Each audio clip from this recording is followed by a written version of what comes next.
오늘 안디옥 교회의 교훈이라는 제목으로 하나님 말씀을 함께 묵상하겠습니다. 지난주 우리는 예루살렘 교회가 주는 반면 교사로서의 교훈에 대해서 묵상했습니다. 예루살렘 교회는 그 자체로 참 아름다운 교회였습니다. 사도들과 성도들의 아름다운 헌신이 있는 그런 교회였습니다. 그러나 정작 이방인을 위한 하나님의 선교라고 하는 관점에서 그들은 주도적인 역할을 감당하지 못하고 맙니다. 역사를 주관하시는 하나님의 뜻을 온전하게 담아내지 못했기 때문입니다. 그래서 이방인 선교라고 하는 그 주도권이 다른 교회로 넘어가게 되었죠. 예루살렘 교회로는 이방인 선교라는 하나님의 그 온전하신 뜻을 제대로 담아낼 수 없었기 때문입니다. 오늘 우리가 묵상하게 될 안디옥 교회가 이제 이방인 선교라고 하는 사역에 있어서 아주 주도적인 역할을 감당하게 됩니다. 이방인 선교 사역을 위해서 하나님께서 어떻게 안디옥 교회를 준비하시는지 저희들이 묵상하게 될 겁니다. 이 과정에서 안디옥 교회가 보여준 모습은 주님의 사역을 감당하려는 교회에게 여러 가지로 귀한 교훈을 제공해 줍니다. 오늘 본문에는 안디옥 교회, 안디옥 공동체가 어떻게 세워지게 되어지는가 그 과정에 대해서 비교적 상세하게 묘사되어 있습니다. 스데반의 순교로 촉발되어진 예루살렘 교회에 대한 박해 때문에 성도들이 다 흩어지게 되었죠. 그래서 그렇게 흩어진 사람들이 베니게, 구브로, 오늘날로 치면 사이프러스를 말하는 겁니다. 안디옥 등등을 다니며 여러 지역에서 복음을 증거하게 되었죠. 근데 여러분, 그들이 지역을 다니면서 복음을 증거했는데 오직 유대인들에게만 흩어지면서 복음 증거했는데 그 복음 증거가 이방인들에게는 하지 않았어요. 그들의 복음 증거는 오직 유대인들에게만 향하고 있었습니다. 그런데 구브로와 구레네 출신의 몇몇 그리스도인들, 그 사람들이 안디옥에 이르러 드디어 헬라인들에게도 복음을 증거하기 시작했습니다. 여러분, 이게 참 저는 묵상할 때마다 이 안디옥 교회에 대해서 묵상할 때마다 참 하나님의 크신 은혜라고 생각합니다. 안디옥 교회가요, 이제 이방인 선교를 위해서 하나님이 세우시는 교회가 되는데 이 교회가 사도들에 의해서 세워진 교회가 아니에요. 유력하다고 하는 유명한 사람들에 의해서 세워진 것이 아닙니다. 구브로와 구레네 출신의 몇몇 무명의 그리스도인들, 이 사람들의 이름도 사도행전에 등장하지 않아요. 아무런 이름도 등장하지 않는 무명의 그리스도인들이 하나님의 마음을 품기 시작했죠.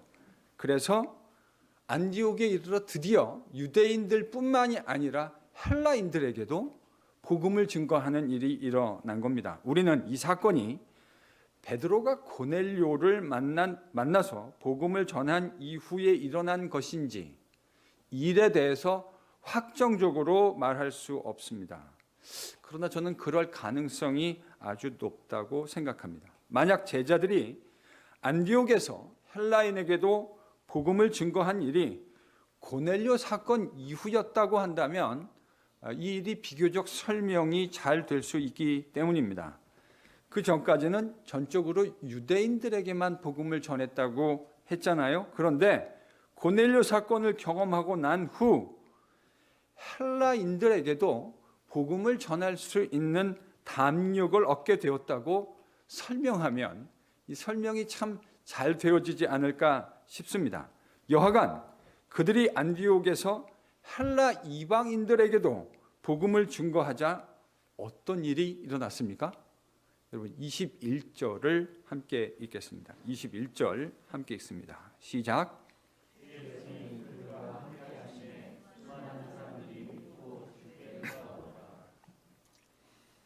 주의 손이 그들과 함께했다.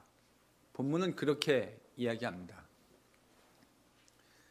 예루살렘 교회가 이방인 선교에 적극적인 모습을 띠지 못했잖아요. 여러분, 예루살렘 교회가 얼마나 훌륭한 교회였습니까? 그런데 그런 좋은 교회도 이 이방인들을 향한 주님의 마음을 담아내지 못했어요. 그들이 오랫동안 1000몇백 년을 거쳐서 가지고 왔던 유대교라고 하는 이 전통이 그들로 하여금 이방인들을 향해서 복음을 전하는 일에 매우 소극적인 태도를 띠도록 만들었습니다. 예루살렘 교회가 주님의 십자가와 부활 이후에 세워진 최초의 이 땅의 교회일 텐데, 그 교회는 참 아름다운 교회의 모습을 띠고 있기는 했지만 이방인 선교라는 하나님의 큰 뜻을 담아내는 데 있어서는 매우 현격한 결함을 가지고 있었어요. 그래서 하나님이 이제 이방인 선교를 위해서 안디옥 교회를 세워 가시는 거죠.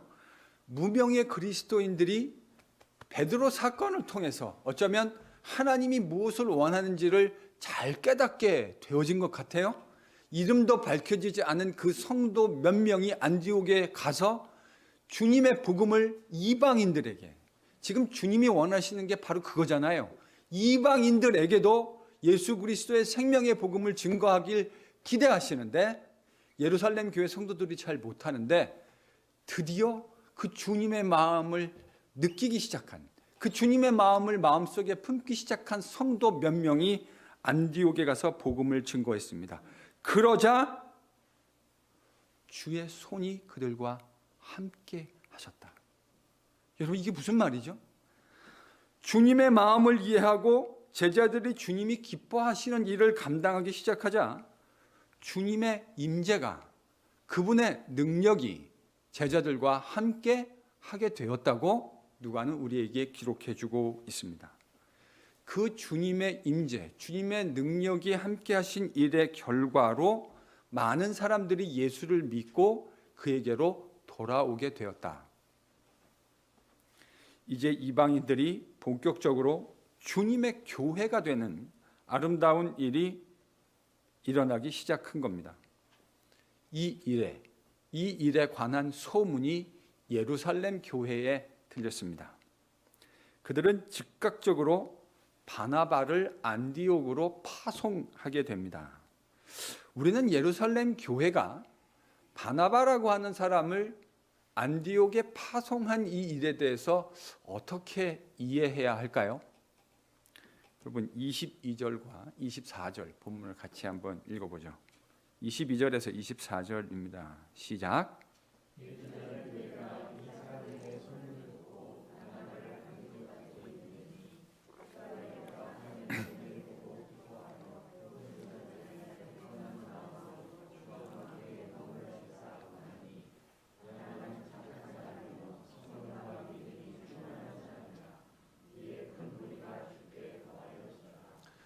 여러분, 우리는 예루살렘 교회가 바나바라고 하는 사람을 안디옥에 파송한 이 일을 크게 두 가지 관점에서 묵상해 볼 수 있을 것 같습니다. 먼저 지난주 이야기한 대로 예루살렘 교회는 이방인 선교에 적극적인 모습을 띠지 않았습니다.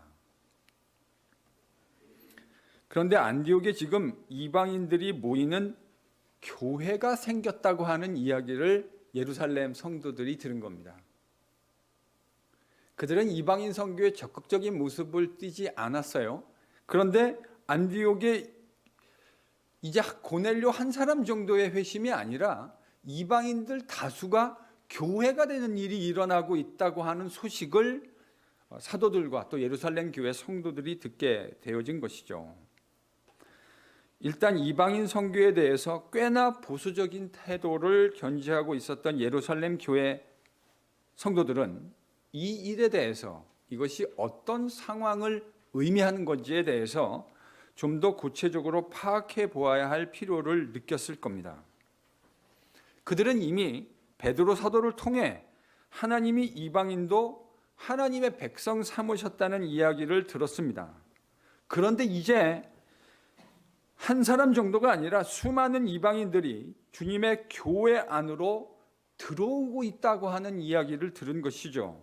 그러니까 이 상황이 도대체 어떤 상황인 건지, 실체적으로 어떤 일들이 일어나고 있는 그 구체적인 정황을 조사해 봐야 할 필요를 느꼈다고 저희들이 생각해 볼 수 있을 것 같아요. 충분히 이해가 되는 이야기죠. 또 하나, 그런 어떤 이야기가 되고 있는 것인가 한번 조사해 보고 가늠해 보자. 이게 이제 첫 번째 이유였을 것이고요. 두 번째는 만약 이 일이 정말 사실이라고 한다면 여러분, 예루살렘 교회와 사도들 입장에서 이 안디옥 교회에 지금 가장 절실하게 필요한 게 뭐라고 생각했을까요? 이방인 성도들이 교회 안으로 지금 들어오고 있잖아요. 자발적 회심이 일어나고 있는 거예요. 여러분, 제가 이제 저희 교회가 SWM, 제가 이런저런 기회로 SWM 이야기를 많이 하게 되는데, 이 SWM, 이 무슬림들 가운데 교회를 세우는 운동을 저희들이 지난 한 6년여 동안 해오고 있습니다. 여러분, 무슬림 안에 자생적으로 교회가 생기고 있다. 이 이야기는 정말 기적적인 이야기입니다. 아니, 무슬림들이 어떤 사람들입니까? 그들이 가장 싫어하는 사람들이 기독교인들이에요. 그런데 무슬림들 가운데 자생적으로 회심자가 생기고 스스로 교회들이 만들어지고 있고, 먼저 믿은 형제들이 최근에 믿은 형제들을 양육하고 돌보는 이런 일들이 자생적으로 일어나고 있다고요. 이 이야기를 들었을 때 제가 이제 그 교회들을 다 가봤잖아요. 그 교회를 가면서 제 마음속에 가장 먼저 든 생각이 이건 뭐였을까라고 생각하세요? 이제 이 교회가 스스로 생겨나고 있는데 무슨 일을 해야 되는 거죠? 그 성도들을 지도할 수 있는 지도자를 보내줘야 되겠다는 생각이 당연히 들었겠죠. 예루살렘 교회가 지금 바나바를 안디옥에 파송한 건 바로 그런 관점에서 이해하셔야 합니다. 일종의 담임 목사와 같은 역할을 하도록 안디옥 교회에다 예루살렘 교회 사도들이, 성도들이 바나바를 파송한 거예요. 실제로 바나바는 안디옥에 도착해서 안디옥 교회 가운데 일어나고 있는 하나님의 역사를 그의 두 눈으로 목격했습니다. 그는 이 일이 하나님의 은혜로 말미암아 되어지고 있는 일이라는 사실을 인지했습니다. 그리고 그 일을 기뻐했습니다.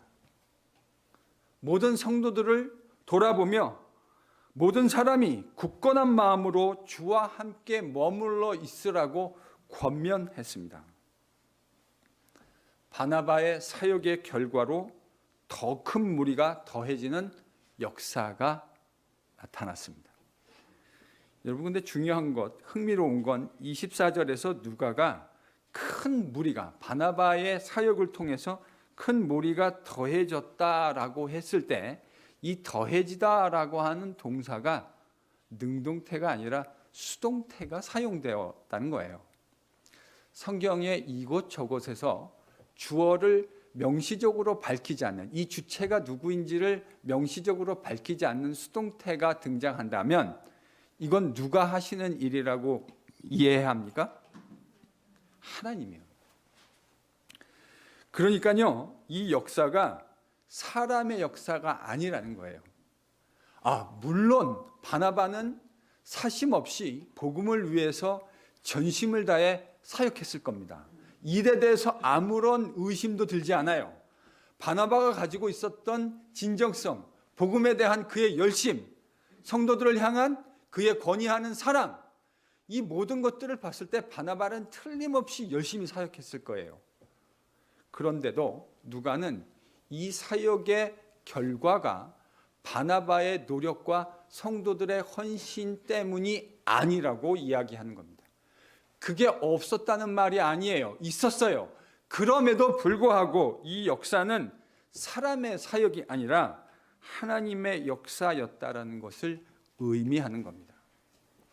구레네 사람, 이름도 알지 못하는 몇몇이 복음을 증거했을 때도 주님의 능력이 그들과 함께 했기 때문에 수많은 사람들이 주님에게로 돌아올 수 있었죠. 이 역사가 근본적으로 제자들로 인해서 이루어진 것이 아니라, 제자들 때문에 이루어진 것이 아니라 하나님의 역사였다는 것을 그렇게 표현해 준 겁니다. 안디옥 교회는 이름이 밝혀지지 않은 무명의 그리스도인들에 의해서 시작되었습니다. 저는 그게 더 은혜로워요. 오늘날의 잘 되는 사역을 보면 스타 목사들이 등장하고 또 그것에 헌신한 많은 사람들의 이야기를 듣습니다. 귀합니다. 그들의 수고가 있었으니 그런 결과들이 있었다고 말할 수 있겠지요. 그러나 이 모든 일들의 결국은, 이 모든 일들의 근본적인 동의는 우리 하나님의 역사였다고 하는 것을 누가는 이렇게 담담하게 기록해 주었습니다. 그들이 주님의 마음을 이해하고 순종해서 이방인들에게까지 가서 복음을 증거하기 시작하자 하나님의 역사가 나타났던 겁니다. 하나님의 은혜가 나타난 것을 기뻐하고 주님의 마음으로 바나바가 사역을 하기 시작하자 더 많은 수의 무리가 회심하는 역사가 일어났습니다. 바나바는 이제 자신이 혼자서는 이 일을 더는 감당할 수 없다고 판단했습니다. 감사한 일이죠. 성도들이 더 많아지고 새로운 회심자의 수가 교회 안에 더 더해지자 우리 바나바 목사님은 더 이상 자신이 이들을 혼자 목양할 수 없다고 판단했어요. 너무 당연한 이야기죠.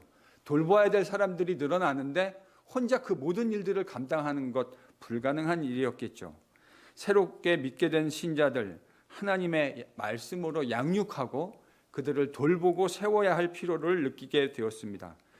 그때 바로 이 순간 바나바의 마음속에 섬광처럼 지나가는 사람이 있었습니다. 그가 누굽니까? 바울입니다. 바울. 이 바울이라고 하는 사람, 그가 도대체 누굽니까? 가말리엘 문화에서 율법에 대한 교육을 제대로 받은 사람입니다. 율법 교육을 정말로 제대로 받은 사람이에요. 그러니까 하나님 말씀이었던 구약 성경에 정통한 사람이 바로 바울이었죠.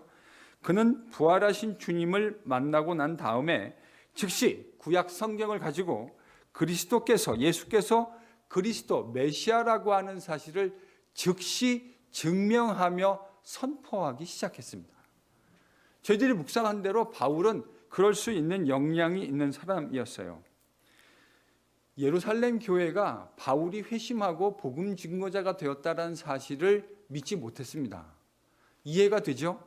두려워했어요. 바울의 그 회심의 진정성에 대해서 예루살렘에 있는 많은 사람들이 두려워하고 있을 때 이 일의 중재자로 나섰던 사람이 누굽니까? 그가 바로 바나바예요.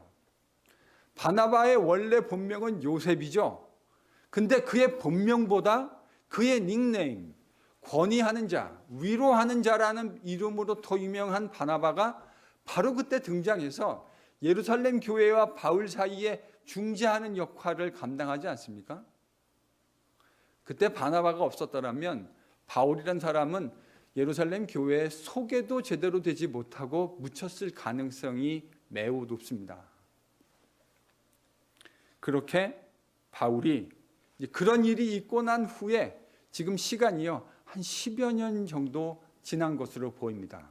사도행전과 바울의 편지, 특별히 갈라디아서를 비교해 보면 지금 바울이 다소에 가 있거든요. 자기 고향에 가 있는데 고향으로 낙향한 지 한 10년 정도의 시간이 흐른 것으로 저희들이 추정해 볼 수 있어요. 안디옥 교회의 담임 목사로 목회하면서 바나바는 교회 사역의 부흥을 경험했습니다. 그러자 바나바는 신학자이고 신실한 주의 복음의 동역자인 바울의 도움이 절실히 필요하다는 사실을 깨달은 거죠. 누가 이 생각을 바나바의 머릿속에 떠오르게 하셨을까요? 주의 성령께서요.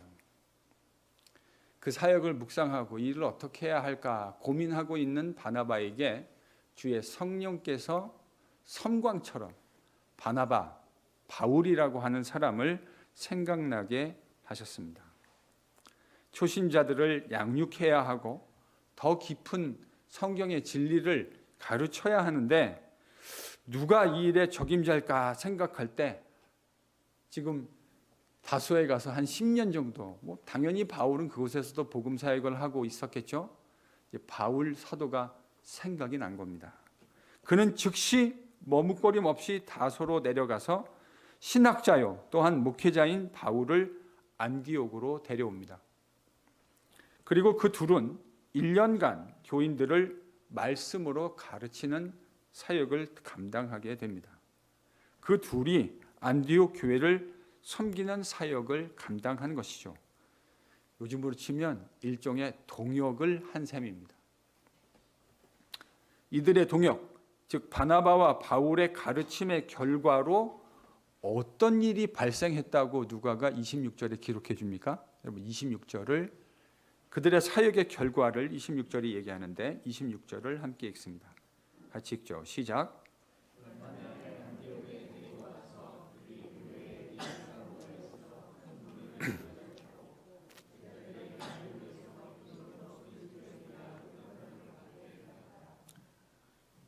그들이 가르쳤다 그랬잖아요. 1년 동안을 함께 그 안디옥에 있는 이방인 성도들을 가르쳤습니다. 그래서 비로소 제자들이 뭐라고 불리게 되었다고요? 그리스도인, 기독교인. 저희들이 오늘날 이 기독교 신앙을 믿는 사람들을 그리스도인, 기독교인이라고 부르는데 그 그리스도인, 기독교인이라는 최초의 이름이 만들어진 것이 바로 이 안디옥 교회였어요. 바나바와 바울의 사역의 결과가 그들이 그리스도인이라고 하는 정체성으로 불리게 만들었다는 말입니다. 여러분, 이건 상당히 중요한 의미를 가집니다. 사실 이 당시만 하더라도요, 기독교 운동은 유대교 분파의 한 분파 정도로 인식되고 있었습니다. 그것이 그레코로만 사회의 일반적인 분위기였고 또한 그 기독교인들에 대한 인식이었습니다. 그러니까 우리는 유대교, 기독교 그러면 이게 두 개의 다른 정체성으로 이해하고 있는데 일때만 하더라도요 그런 구분이 잘 이루어지지 않았어요. 그러니까 기독교라고 하는 건 그저 유대교의 한 분파 정도라고 사람들이 생각하고 있었어요. 그런데 바나바와 바울의 동역, 즉 가르침의 결과로 기독교 운동이 이제 더는 유대교의 한 분파 정도가 아니라 그리스도인, 즉 예수를 따르는 사람들이라고 하는 고유의 정체성을 가지게 되었다는 말입니다. 지금요, 안디옥에서 이 사람들이 그리스도인으로 불리게 되었다라는 말은 스스로가 그들을 그리스도인이라고 불렀다는 말이 아닙니다. 이거는 교회 바깥에 있는 사람들이 그들을 바라보고 예수를 따르는 사람들이라고 부르게 되었다는 것을 의미하는 거예요. 여러분, 우리가 누구인지를 스스로 그 정체성을 가지는 것과 그 정체성을 우리 공동체가 아닌 바깥의 사람들이 인식해주는 이 일은 완전히 다른 일입니다. 우리가 누구인지를 우리가 매우 명확하게 그 정체성을 인식하고 있다 하더라도 바깥에 있는 사람들이 우리의 정체성을 그렇게 인식해 주는 건 절대로 쉬운 일이 아니에요. 그런데 안디옥 교회에서 바울과 바나바의 가르침과 사역이 얼마나 효과적이었으면 바깥에 있는 예수를 믿지 않는 사람들이 안디옥 교회에 있는 그리스도인들을 바라보면서 저들은 예수를 따르는 사람들이라고 불러주기 시작했다는 겁니다. 여러분, 이게 얼마나 중요한 의미를 가지는 겁니까? 바로 이것이 바나바와 바울의 동역의 결과였습니다. 그 사실을 누가가 지금 우리에게 강조해주고 있는 거예요. 예루살렘 교회가 바나바를 파송해 주었죠. 바나바는 그 이름에 걸맞게 안디옥에 가서 사심없이 성실하게 사역했습니다. 또 하나님의 부흥을 경험하며 바울과 시의적절한 동역을 이루게 되었습니다. 여러분, 이 모든 것이 안디옥 교회라고 하는 이 교회를 든든하게 세우는 기초가 되었습니다. 누가는 이렇게 든든하게 세워진 안디옥 교회가 한 가지 매우 인상적인 사역을 감당했다라는 사실을 오늘 본문 마지막에 기록해 주고 있습니다. 그들의 바나바와 바울의 가르침을 받아서 그리스도를 따르는 자들이라고 하는 분명한 정체성을 가졌을 뿐만 아니라 그들이 외부적으로 행한 매우 구체적인 사역 에피소드 하나를 우리에게 기록해 주었는데 27절에서 30절이 그 내용입니다. 좀 길긴 하지만 같이 읽겠습니다. 27절에서 30절 같이 읽습니다. 시작.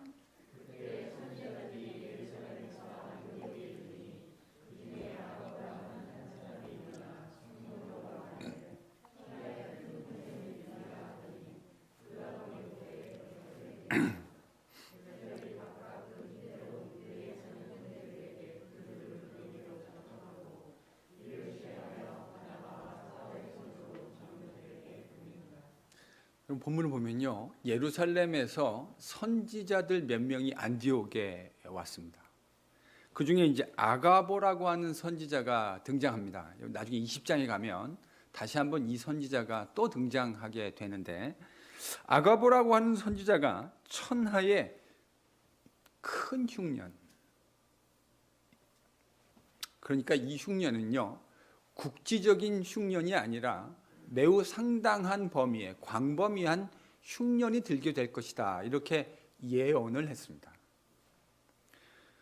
흥미로운 건 유대 역사가들의 몇 명의 기록에 보면 이 흉년에 대한 내용이 세속 문헌에도 기록되어져 있어요.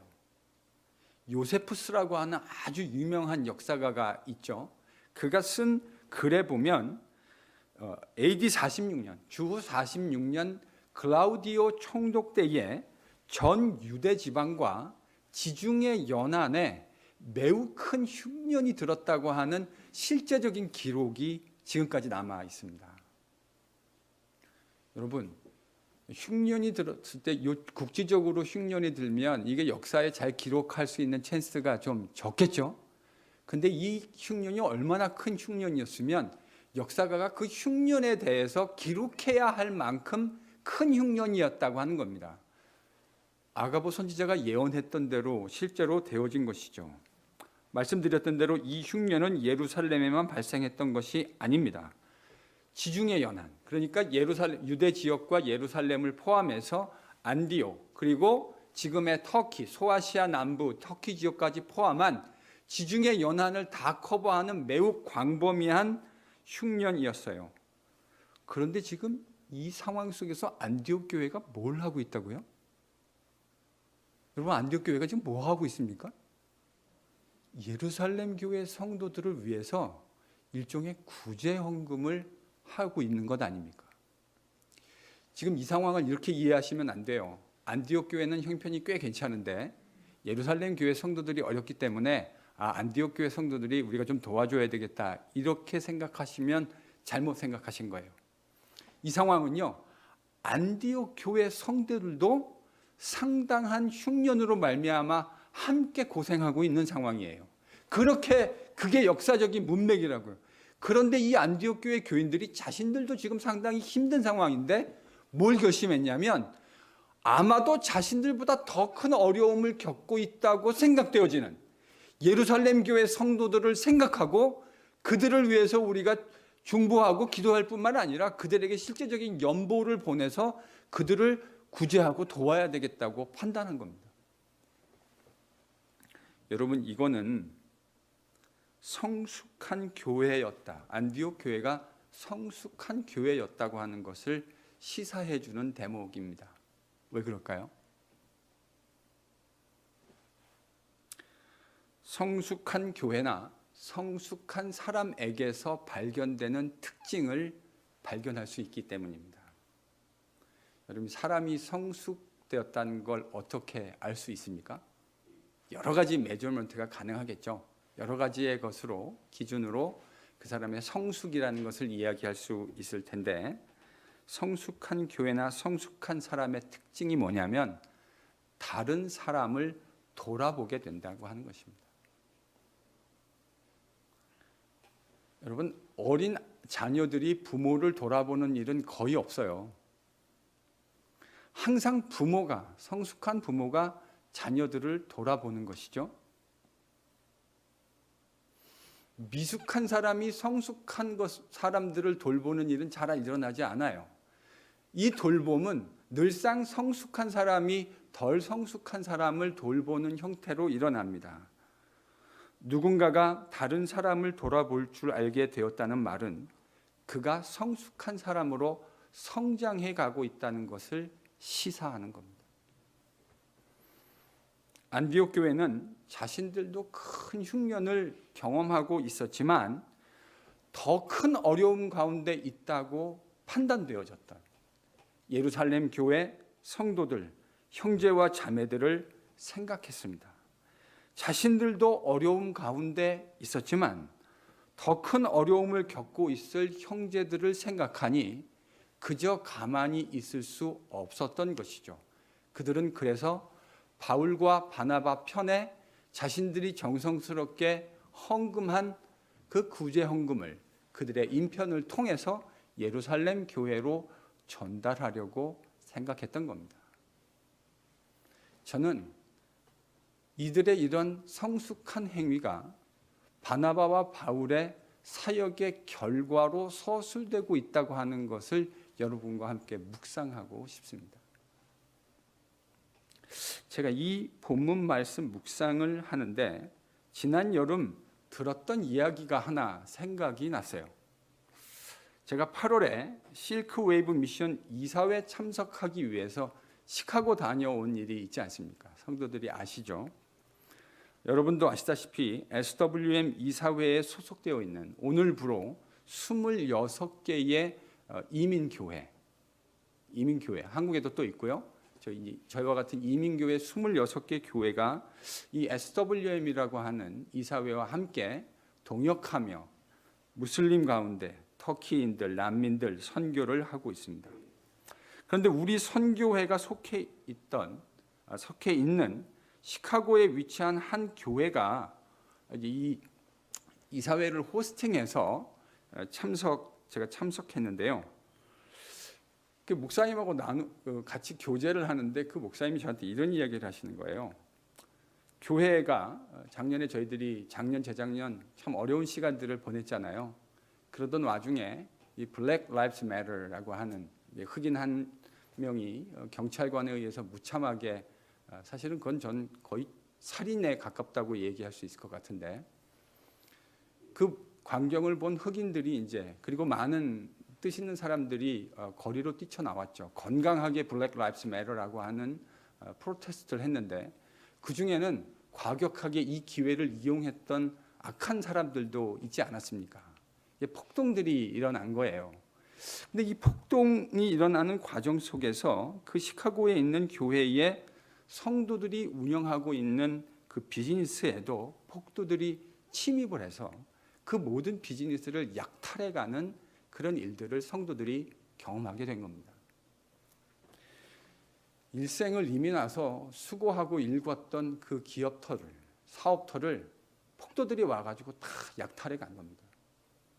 이 이야기가요, 이 SWM에 있는 모든 이사 교회들에게 다 편지를 통해서 알려지고요. 여러분이 그 단톡방에 그 소식이 보시면 다 기록되어져 있어요. 일주일에 한 번씩 저희 교회 성도들에게 지금 날라오고 있는데요. 그 소식이 난민교회 성도들에게도 전해졌습니다. 우리가 그들을 위해서 기도하고 함께 동역하고 섬기지만 그들도 우리의 소식을 듣고 있어요. 우리를 도와주고 섬겨주고 있는 우리 형제 자매 교회들이 어떤 일을 겪고 있는지 그들이 그 기도 제목을 다 받으면서 함께 기도하고 있습니다. 이 약탈의 소식을 난민교회 성도들이 들은 겁니다. 그들이 사업체를 다 잃고 허망하고 망연자실에 있을 성도들을 생각하며 간절히 기도했대요. 그런데 그들이 기도만 한 것이 아니라 자신들도 지금 난민으로 어려움 가운데 있잖아요. 그런데 한 교회가요, 이 헌금을 했는데 얼마의 헌금이 모아졌냐면 2,000불이요. 이게 많다면 많은 거고 또 적다면 적다고 할 수도 있을 텐데, 우리한테 2,000불은 어쩌면 그렇게 큰 돈이 아닐 수도 있을 것 같아요. 근데 여러분, 난민들이 어떤 사람들이냐면요, 이 사람들이 참 잘 교육을 받은 분들이에요. 나름대로 자신들이 살고 있던 사회에서 변호사고 의사고 또 사회에서 자신들의 프로페셔널을 가지고 잘 생활하고 있던 그런 분들이에요. 그런데 난민으로 남의 나라 땅에 딱 떨어지자 할 수 있는 일들이 별로 없어요. 그래서 그들이 하는 일이 육체로 하는 이 일당을 받고 일하는 육체 노동밖에 할 수 있는 일이 별로 없어요. 그래서 그들이 나가서 일하면 하루에 얼마 받는지 아십니까? 3불에서 5불 정도를 받아요. 난민들이 하루 종일 육체 노동을 해가지고, 우리 강 집사님 같이 건강한 남자들이 나가서 육체 노동하면 하루에 3불에서 5불 정도를 줍니다. 여러분, 그렇게 계산하시면 지금 난민들이 모은 돈이 우리의 체감 감각으로 느껴지는 돈은 어느 정도 된다고 생각하세요? 저는 한 10만 불은 된다고 생각하거든요. 하루에 일당 3불에서 5불 버는 사람들이 2,000불을 헌금했다고 하는 건 우리 체감 온도로 느끼면 이건 거의 10만 불 정도 되는 저는 돈이라고 생각해요. 돈의 액수 많고 적고 큼에 중요한 것이 아니죠. 제가 말씀드리는 건 이거예요. 이들에게 2,000불이라고 하는 건 정말 큰 돈이에요. 난민이 이민교회 약탈받은 성도들의 마음을 생각하니까 그것이 안타까워서 난민들이 2,000불을 헌금해서 이민교회에 전달한 겁니다. 이 소식을 목사님이 광고 시간에 성도들에게 하셨어요. 우리 교회 안목의 장로님과 집사님, 권사님의 비즈니스가 이렇게 약탈을 당했는데 난민교회 성도들이 이 소식을 듣고 우리를 기도하고 2,000불을 헌금해서 우리에게 전달해 주었습니다. 여러분, 이 이야기가 만약에 우리 이야기라면, 제가 이 이야기를 여러분에게 광고하는 거라면 여러분 어떤 마음이 드시겠습니까? 난민들의 정말 피 같은 돈 아닙니까? 성도들이, 이 난민들이 그들에게 보여준 사랑에 완전히 감동했어요. 그래서 이걸 어떻게 해야 되느냐라고 서로가 너무 감사하고 감동스럽고 감격스러운 일인데 우리가 이거 어떻게 해야 되느냐라고 서로 이야기하다가 그들 사이에 누구나 할 것 없이 이구동성으로 이렇게 얘기했다는 거예요. 우리가 어떻게 난민들에게 2,000불 헌금을 받고 가만히 앉아 있을 수가 있습니까? 도리어 우리가 그들을 위해서 우리 헌금을, 누가 제안한 것도 없이 즉각적으로 그들이 헌금을 하기로 했는데, 제 기억이 맞는다면 대략 2만 한 6, 7천 불 정도의 헌금이 즉각적으로 걷어졌대요. 그래서 난민들이 보내준 헌금 2,000불을 그들의 사랑을 감사하게 받고 뜨거운 마음으로 받고 성도들이 2만 6, 7천 불의 헌금을 모아서 다시 난민교회에 전해주었다. 저랑 그 목사님하고 같이 저녁을 먹으면서 교제를 하다가 이 목사님이 이 이야기를 하시는데, 그때의 그 감동과 감흥이 전해진 것인지 그 말씀을 하시는 목사님의 목소리가 떨리고 그의 눈가에 촉촉한 눈물이 맺히는 것을 제가 볼 수 있었습니다. 자신들이 처한 어려움 속에서도 더 힘든 다른 형제들의 어려움을 살피고 그들을 위해서 자신들이 가지고 있는 것들을 내어놓을 수 있는 교회라고 한다면 여러분, 이 교회는 성숙한 교회입니다. 안디옥 교회는 바나바와 바울의 말씀 사역과 동역을 통해서 이렇게 성숙한 교회로 성장해 갔던 거예요. 단순히 숫자만 좀 늘은 게 아니고요.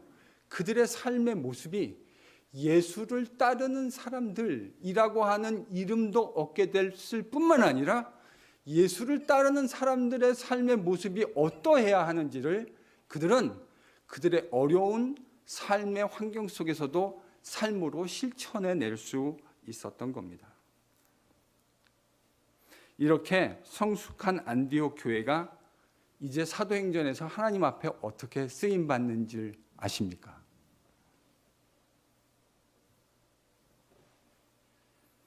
이 안디옥 교회는 이제 하나님이 하시려고 하는 그 중차대한 사역, 이방인 선교라고 하는 그 선교의 전초 기지가 됩니다. 저는 이게 너무 자연스러운 결과라는 생각이 들어요. 전혀 억지스럽지 않죠. 이렇게 성숙한 안디옥 교회가 이제 이방인들을 향해서 복음을 전하는 하나님의 전초 기지로서 아름답게 사도행전에서 내내 이제 언급되며 쓰임받게 될 거라고요. 그들의 성숙함은 여러 가지 모습으로 등장하는데요. 이방 선교를 위해서 이 성숙한 안디옥 교회가 뭐까지 내놓았는지 아십니까? 자신들의 담임 목사였던 바나바와 그와 함께 동역했던, 이 말이 맞는지 모르겠는데 오늘날 현대적 개념으로 하면 안디옥 교회 담임 목사 바나바, 부목사 바울, 자신들에게서 가장 핵심적인 사역을 담당하는 그 두 사람을 이방인 선교를 위한 선교사로 안디옥 교회는 내어놓을 수 있었어요. 저는 이게 절대로 쉬운 일이 아니라고 생각합니다. 제가 이런 류의 교회를 아직까지 경험해 본 교회가 없어요. 자신들의 사역이 잘 되고 있고 이방인들을 위해서 사역 잘하는데 보통 다들 이렇게 하죠. 우리 가운데 다른 사람을 세워서 그들을 선교사로 보내면 보냈지, 그 사역을 잘 감당하고 있는 담임 목사와 핵심 부목사를 선교사로 보내겠다는 결단, 이거 웬만한 교회에서는 절대 못하는 결단입니다. 근데 안디옥 교회는 이런 결단을 할 수 있을 만큼 성숙한 사람들이었어요. 여러분, 이 모든 일이 뭐 때문에 이루어졌다고요?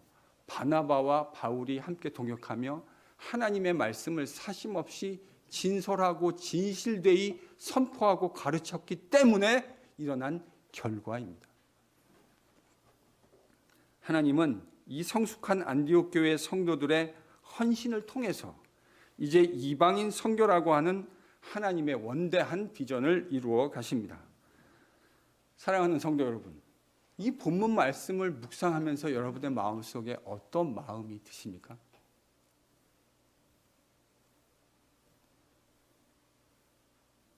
저는 우리를 포함한 이 땅의 교회가 안디옥 교회와 같은 모습이 될 수 있기를 정말로 소망하며 기도합니다. 하나님이 우리도 그와 같은 교회의 모습으로 성숙해져 갈 수 있게 해 주시기를 간절히 소망하며 기도합니다.